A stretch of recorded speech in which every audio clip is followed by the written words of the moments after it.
YNW Melly just hinted towards his release date. On September 10th, YNW Melly's Instagram shared a new post to his 4.5 million followers, a pursued prospect for the newly created YNW record label, ahead of YNW Melly's next court appearance this week on September 15th. The new post connects to a newly created YNW4L The Label Instagram account that displays the current 5-person roster, including YNW Bortland, Melly's brother B Slime, and Melly himself, as many believe YNW Melly is getting his business started up again as his retrial begins now in just 1 month. The hard evidence against YNW Melly used in the first trial has a chance of no longer being usable against him in the retrial due to YNW Melly's mother, Jamie King. Jamie King filed paperwork against the lead detective in Melly's trial, being Mark Moretti. Mark Moretti is responsible for all of the cell phone evidence found on YNW Melly's phone, as Mark Moretti went after YNW Melly's mother in a serious way, which reads, "We received a complaint by an attorney representing Jamie King. King is the mother of Jamel Demons, the given name of YNW Melly. YNW Melly's lawyers filed a motion in his case seeking Brady material against the detective. Brady material refers to information that could be used to question the integrity of law enforcement officers who testify in criminal cases." As it continues, details about the encounter between Melly's mother and Moretti were not available Thursday, with one exception. While the incident took place on October 12th, 2022, the complaint was not filed until this month, as allegedly Melly's mother was called in for an interrogation. Once arriving to the police station, Mark Moretti demanded Jamie King to hand over her cell phone. However, she was not giving it up, causing the two to have an altercation inside of an interrogation room. With Jamie King continuing to refuse handing over her cell phone, Mark Moretti would then try grabbing it from out of her hand, causing her to have a hand injury, which is why 7 months ago on January 2nd, YNW Melly's mother and B Slime were on a No Jumper podcast. Jamie King could be seen with a cast around her hand, mentioning a police officer was responsible for it. With Adam 22 asking for details, she stated she did not want to get into full detail as it could mess up YNW Melly's case, and she hinted that it was a Broward Sheriff's officer. With the paperwork being filed, many lawyers are now revealing this can delay YNW Melly's upcoming retrial, giving him an advantage inside a court to be released on bond. Mark Moretti's police work now needs to be investigated after Jamie King's paperwork. Mark Moretti was the one that found all of the evidence on Melly's phone. However, how he obtained Melly's phone is quite disturbing. While building evidence 2 years ago on YNW Melly, Mark Moretti was not able to find any evidence against Melly. He then went directly to 100K Track, aka Melly's manager, telling Track to hand over YNW Melly's cell phone within 48 hours or be arrested and kicked out of the United States. You,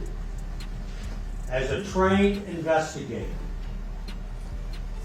Jameson Francois to be deported to Haiti, even though he's been in this country since 5 years. Yes, sir. Did you, in fact, that he would not get fed and get any medicine in the jails? I don't know about that in the conversations. Do you think a witness who tells you something that you don't like really gets to the truth? Objection or irrelevant. When you questioned Jameson Francois, were you alone or did you bring immigration officers with you? We were at the Chrome Detention Center, so of course the immigration officer. As that's even YNW Melly's lawyer yelling at Mark Moretti on the stand for the most questionable police work that he's ever seen. Now, why this is so important is because without 100K Track giving Mark Moretti Melly's cell phone, Melly most likely would have beat his case. The cell phone contains 92% of evidence against YNW Melly according to lawyers, as on YNW Melly's cell phone was not only the tracking device tracking where his steps were, but also was this text message that YNW Melly had with his girlfriend. Moving on to Friday, November 9th, 2029, 20 UTC, 2018. Message from Melly Montana to, again, that baby. What does that one say? You don't with me anyways. I peeped it. You can slide, but God knows I wasn't in her and real breaking. You spoiled everything was given to you. You act like a some slide. I keep Orton with cuz at the. Not to mention the text message that YNW Melly had of him literally admitting to doing the crime. The PC Gambino account asked him if he was okay, and his response was, "I did that," and placed a smiley face emoji.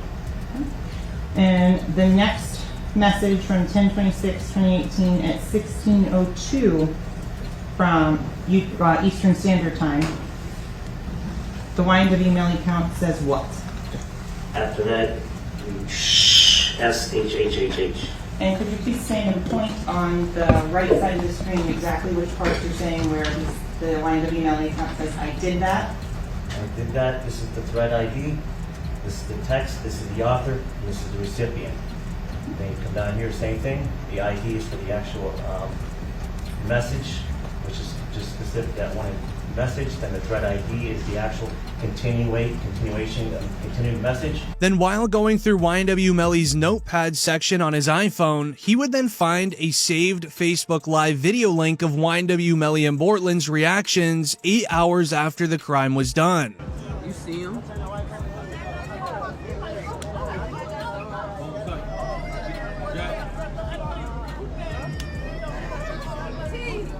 Melly still turned regardless of what happened this early morning. He's still out here being very positive. Turned still. Hey! The dog still turned, regardless of what happened. You already know.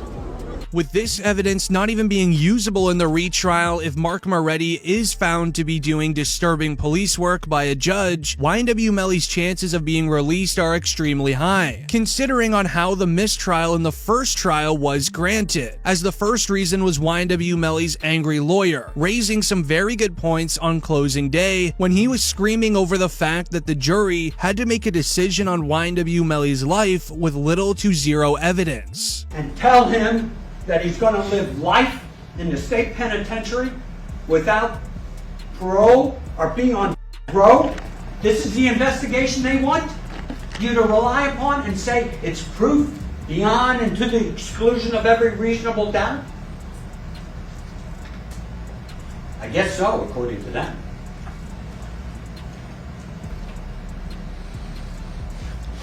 As his lawyer would continue on being angry inside of the courtroom on closing day. His next argument was perfect, and it covers the grounds of the original crime was, quote, a drive-by, yet the police never even looked at the surrounding stores and banks that had surveillance cameras on the outside. Those surveillance cameras caught the streets that the drive-by allegedly happened on, so if the police investigated the videotapes, they would have saw the license plates driving at the specific time that the drive-by occurred on, but they never even chose to do so. That he doesn't go to the on Miramar Parkway to check their surveillance tape. He doesn't go to Applebee's to check their surveillance tape. He doesn't go to Polo Tropical or the gas station or the bank on Miramar Parkway to check their surveillance tapes. When the car's on 184th Avenue, he doesn't go to the fire station to check their tapes, surveillance tapes. Doesn't go back to the two elementary schools, Sunset Lakes and West Broward Elementary, to check their surveillance tape because he knows it all. He knows it. How do you know it if you don't check? As this goes on to prove that there was very sloppy police work and just zero overall effort inside of this case. When you pair this alongside an amazing testimony by YNW Melly's 6th grade best friend that revealed that Melly wasn't even at the crime scene when it occurred. Are you 100% sure that Melly got into the red Mitsubishi to go home? Yes. Are you 100% sure that this young man learned of his friends at the exact same time you learned of it? Yes. And that was at the house? Yes. Are you 100% sure that when people were getting on the phone that this young man was looking for his phone to call people. Yes. Adrian Davis would then even go on to double down his claim of YNW Melly not even being there, as he revealed that Melly was picked up by the YNW members that were driving in the red vehicle when leaving the recording studio.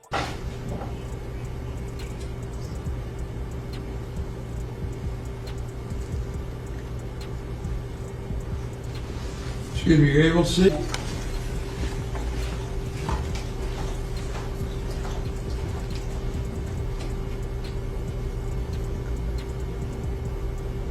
As the YNW members in the red vehicle needed somebody with house keys to let them into the YNW crib.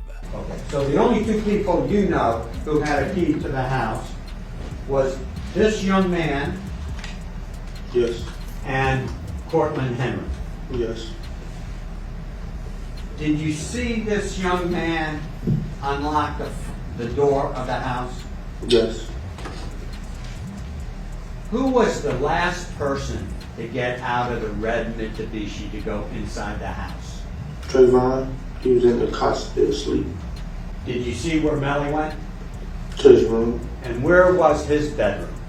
When we first walked in the house, it came missing. It's right down the left. Okay. This is a 1 or 2 story house. 2. Adrian Davis then also claims that he saw YNW Melly walk to the front door, open the door, and go straight to his bedroom to go to sleep. He then remembers that while sleeping for roughly an hour or two, members in the house would begin screaming, yelling for everyone to wake up as they were just learning what happened to Sack Chaser and Juvie. Did there come a time in the early morning hours that you were woken up and heard some distressing news? Yes.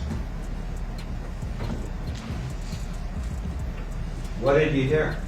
The second Julie was shot. When you heard that, did you see Melly in the house? Yes. Did you see Melly how he was dressed in the house? Yes. What was he wearing? Shorts and a t-shirt, I think. As all of this together gives YNW Melly an alibi and also proves that he wasn't there. The only argument is, was Adrian Davis telling the truth, as the families of Sack Chaser and Juvie don't believe he is, calling him out on Facebook for being a liar. However, when you mix in the positives for YNW Melly alongside Mark Moretti's evidence having a chance of not being usable, YNW Melly is sitting in a great spot. As during the first Melly trial, Mark Moretti and the families of Sack Chaser and Juvie know if you want to get the worst out of Melly, then mess with Melly's mother, Jamie King. However, Mark Moretti did it in a completely wrong way, as mentioned earlier. When you mix in what Jamie King went through during the first Melly trial alongside with what Mark Moretti did to her, the judge is going to be looking in favor of Jamie King. As during Melly's first trial, YNW Juvie's sister reached out to Melly's mother on social media. What's been going on in the courtroom? Well, Anjanette, it's been a very interesting morning. It did start off earlier with the defense bringing up an issue.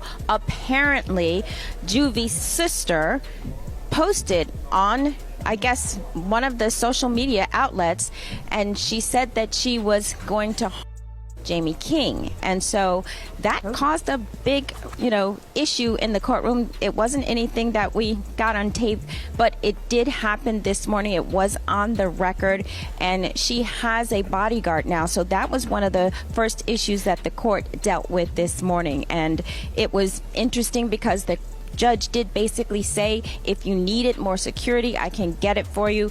Ultimately, it was determined that the security she had, the bodyguard, was going to be enough. So shout out to Reddit, because we had to do some digging to find the sister. Now, this is the sister, Ashley Monique.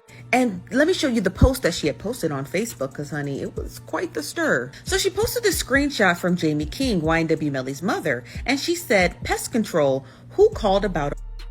Now, that was in regards to a post made by Trayvon Glass on his Instagram page, where he basically said that he's not worried about anything, and if he's come him. So in a nutshell, Melly's mom is calling Trayvon Glass a, and Monique replied back and says, is when you do something wrong and not take responsibility and then go and set somebody up because you're scared to lay down. She goes on to say that's not the case here. Fetty was Juvie's friend, not Melly. He was only around because Juvie brought him. Now in the comments, somebody says she better find something safe to do. Another person replied back and says, very well said. Another person tagged Jamie and somebody else said, come get.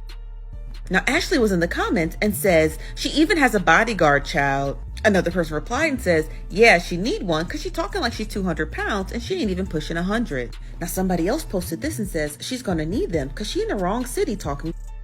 Now, I think that when Melly's defense attorneys found this, they submitted it over to the judge and basically was like, Juvie's sister's out here Melly's mom. Now, the judge did state that if Melly's mom needed security, he would issue her security, and then he found out that she had a bodyguard, and that would be sufficient enough. As this definitely affected YNW Melly during his trial, making him extremely concerned. Melly was even seen the following day asking his mother if she's okay.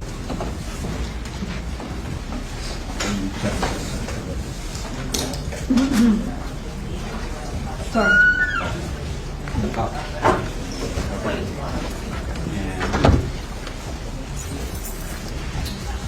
We'll just don't do it. As once doing so, Melly's lawyers then put a request in for Jamie King to have 24/7 security inside of the courtroom. As once it was accepted, Melly was seen looking relieved.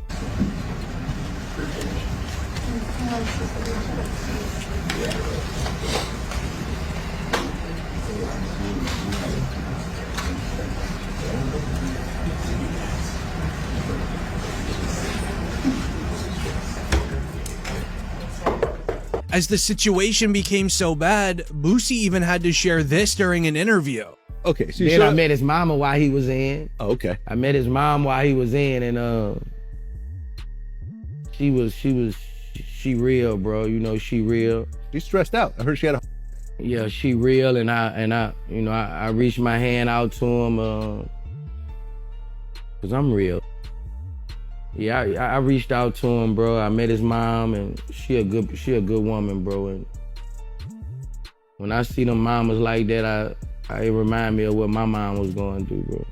As it is very clear that not only YNW Melly is being targeted, but also his own family members, which will be a positive in his upcoming bond hearing. However, the only negative currently against Melly right now is the YNW Bortland situation. As Melly's trial is announced to be set for October 9th, this leaves Bortland's trial to start on October 2nd all by himself. Sources believe the state is doing this to give Bortland a chance to make a plea deal. That 1 week's worth of trial before Melly's begins is going to be structured in a way to give Bortland a chance to plead. Tell the truth of what happened to Sack Chaser and Juvie. The state is extremely smart for doing it like this because moments after the YNW Melly mistrial was originally granted, Bortland would go on and tweet something unexpected. And ladies and gentlemen, she's a juror inquiry form. It indicates that after further discussions, reviewing the evidence and speaking freely amongst the jurors, we are still unable to reach a unanimous decision. So at this time, what I'm going to do is just declare mistrial as mistrial. And again, I want to thank you very much for your time, and it's very much appreciated. You're free to go. All right, swear down. Thank you, ladies. As a report goes on and shares, YNW Bortland tweets a mysterious message on the same day that Melly's mistrial was declared. The tweet shares, "Mind games don't work on people like me," alongside a handshake emoji as if he's accepting a deal. Now, during the entire YNW Melly trial, his lawyers were playing mind games with the jury, hinting towards Bortland being the guilty one and not Melly. And now Bortland is subtweeting the mind games phrase. As even 15 minutes into day 1 of the Melly trial, Melly's lawyer straight up said that Bortland was the one with powder residue on his hands on that night. Evan's lies, those were his lies. Cortland Henry shows up at Memorial Hospital, Miramar. You don't see him sitting there, but where you will see him sitting is in the driver's seat of a car with 2 bodies, car riddled with bullets. And when he shows up with a change of clothing, change of shirt, powder residue on his hands, evidencing that he had discharged a firearm. And he lies. He lies about where the incident occurred. He lies about how it occurred. And he lies about not having a phone. I think it was Miss Bradley herself who said, everybody has a phone in his pocket, not Cortland Henry. There were 3 phones. Then further, we would then see a forensic scientist that covered the passings go into further detail about Bortland having the powder residue. So the right hand of Cortland Henry contained 0 particles characteristic of powder residue and 2 component particles. And the left hand contained 1 particle characteristic of powder residue and 1 2-component particle. And can you explain to us what that means?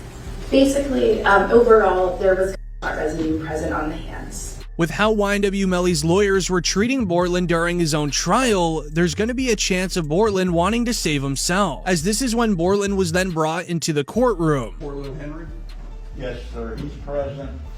that you in the back Status conference. Come on up. And I guess you're already trial to go to Central Randolph. We're set for October 3rd for trial. You had a motion pending as well? Yes, Judge. As the court, when we were here the last time, you let him go to church and stuff, you said about working, you would be subject to seeing his schedule. We filed a schedule for the next couple of months. I saw that. Be able to work. And I talked to his probation supervisor. She has no problem with him at all. She said that if he's going to go to work, she'd like anybody has to do, provide an itinerary, where he's going to be, how he's going to get there, how it's going to get done.